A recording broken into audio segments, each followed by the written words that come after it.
ఓం గం గణపతయే నమః. శ్రీ గురు దత్తాత్రేయాయ నమః. ఆదౌ బ్రహ్మ మధ్యే విష్ణుః అంతే దేవః సదాశివః.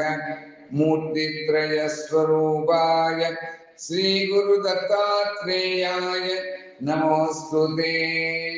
దిగంబరా దిగంబరా శ్రీపాదవల్లభ దిగంబరా.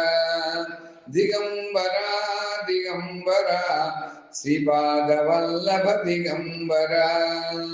స్మతృగామి సనోవతు స్మతృగామి సనోవతు స్మతృగామి సనోవతు. హరి ఓం.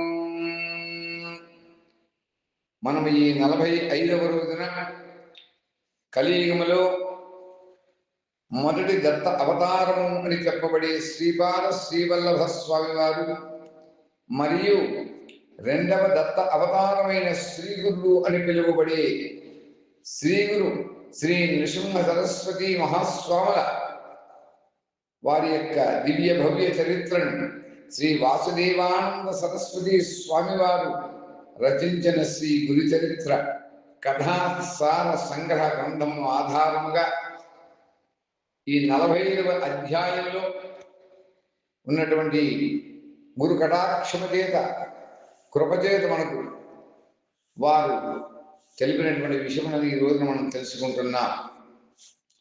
నంది శర్మ అనేటువంటి బ్రాహ్మణునికి శరీరం అంతా కూడా కుష్ఠరోగం వ్యాపించింది.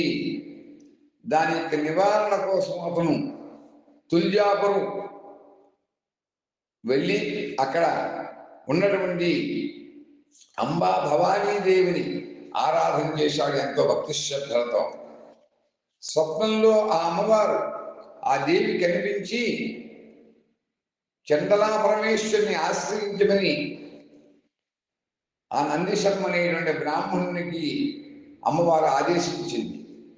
అతడు అలాగే చేయగా పరమేశ్వరి మరలా స్వప్నదర్శనమిచ్చి, నాయనా నువ్వు గానగాపురం వెళ్ళి అక్కడ ఉన్నటువంటి శ్రీగురుడుగా పిలువబడేటువంటి శ్రీ గురు దత్తావతారమైనటువంటి శ్రీ నృసింహ సరస్వతి యతీశ్వరులను వారిని ఆశ్రయించమని, అవధూతను ఆశ్రయించమని చెప్పింది.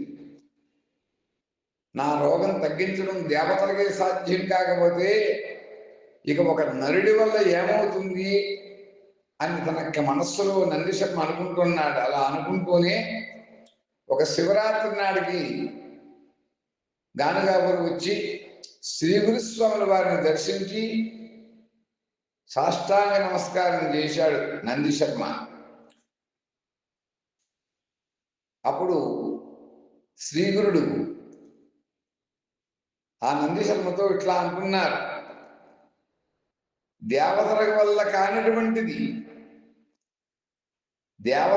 కానిటువంటిది ఒక నరుని వల్ల ఏమవుతుందిలే అని నీ మనస్సులో నువ్వు సందేహించావు కదా, మళ్ళీ ఎందుకు వచ్చావు ఓ నందిశర్మ అని శ్రీగురుడు ప్రశ్నించారు, అతన్ని అడిగారు. అప్పుడు నందిశర్మకు శ్రీగురుడు సాక్షాత్తు ప్రత్యక్ష పరమేశ్వరుడే, ఇందు సందేహం లేదు అని ఆ అమ్మవారు చెప్పినట్టుగానే ఈయన సాక్షాత్తు పరమేశ్వరుడే అని చెప్పి విశ్వాసం కలిగింది. అప్పుడు అతను శ్రీగురునితో, ప్రభు అపరాధ సహస్రాన్ని క్రియంతే అహర్నిషమ్మయ పుత్రోయ దాసోయైతి మాం మత్వ క్షమస్వ శ్రీగురునాథ క్షంతవ్యో మే పరాధ శివశివ శివభో శ్రీ మహాదేవదేవా శ్రీ గురుదేవా, నన్ను క్షమించండి, నేను అజ్ఞానిని, నన్ను ఉద్ధరించండి అని ప్రాధేయపడ్డాడు. అని ఈ కుష్ఠరోగం వల్ల నన్ను తల్లి తండ్రి నా భార్య కూడా విడిచిపెట్టేశారు. నా పాపాన్ని పోగొట్టడానికి దేవతలకు కూడా సాధ్యం కాలేదు.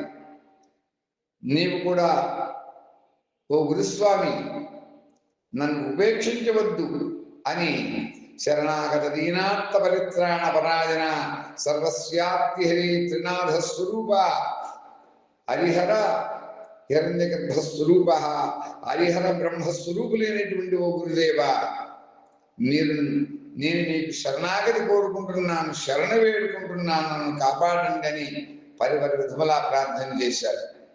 అప్పుడు శ్రీ గురువులు ఒక శిష్యుని పిలిచి ఈ నందీశ్వరమును తీసుకుని వెళ్ళి సంగమ స్నానం చేయించిన తర్వాత ఆ అశ్వత్థ వృక్షము కింద ప్రదక్షిణ చేయించి తీసుకుని రమ్మని చెప్పారు, ఆజ్ఞాపించారు.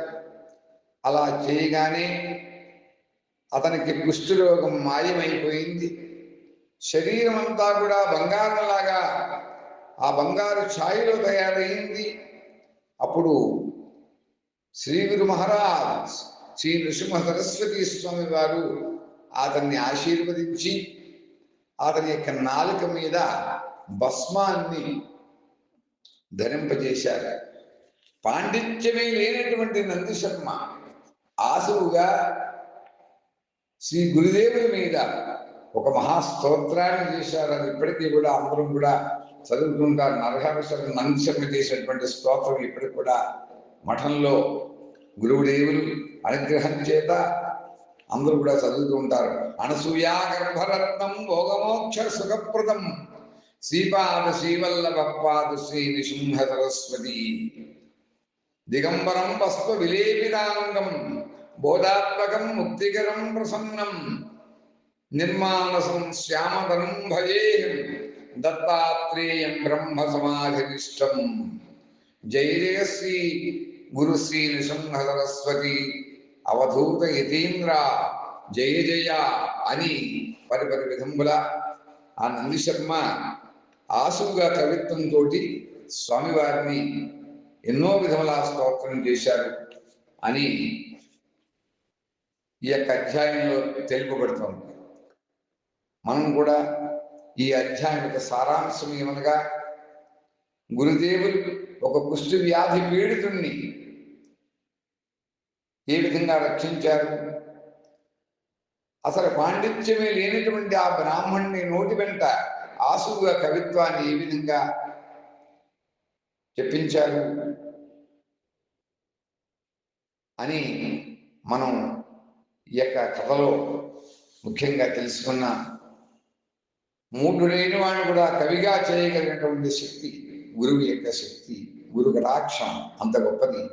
అంచేత మనమందరం కూడా ఈ అధ్యాయంలో నందిశర్మ మాదిరిగా మనం కూడా గురువుల యొక్క పాదమును సర్వస్య శరణాగతి వేడుకుని తద్విద్య ప్రణిపాతైన పరిప్రశ్నేణ సేవయ ఉపదేక్షంతి తే జ్ఞానం జ్ఞానిన తత్వదర్శిన. మనం భక్తి చేత మాత్రమే వారిని శరణు కోరుకుందాం, వారి యొక్క పాదమును ఆశ్రయిద్దాం, ఆశ్రయించి గురు కటాక్షము మనం కూడా అనుభవిద్దాం, అనుభూతి చెందుదాం అని తెలియజేస్తూ స్వస్తి చెప్పుకుంటున్నాం. అపరాధ శ్రీచరణ మమ చిత్త శరణాగతి అవధూత శాంతగో శాంతగో శాంతగో శ్రీ గురు దత్త దిగంబర జయ గురు దత్త దిగంబర సద్గురు దత్త దిగంబర.